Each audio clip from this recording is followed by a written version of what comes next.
Viewers দেখেন এই যে হাতের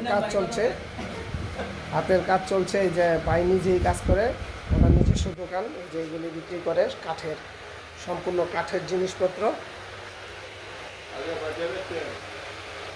সোনারগাঁও নৌক কারুশিল্প ফাউন্ডেশনে যে ভাইয়ের পুরস্কার পাওয়ার তো আসবেন, ভাইয়ের দোকান থেকে কেনাকাটা করবেন। ভাই আপনার নামটা কি ভাই? ধীরেন্দ্র সূত্রধর। ভাইয়ের নিজের হাতের কারুকাজ।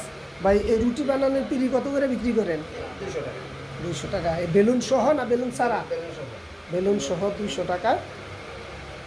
কোরআন শরীফের হেলাও পাওয়া যায়, ওই যে হেমার পাওয়া যায়, কাঠের হেমার পাওয়া যায়, হাম্বল দিস্তা যাকে বলে, সব কিছুই আছে। আসবেন, ভাইয়ের কাছ থেকে কেনাকাটা করবেন, আমার চ্যানেলকে সাবস্ক্রাইব করবেন, আমার পাশে থাকবেন। আল্লাহ।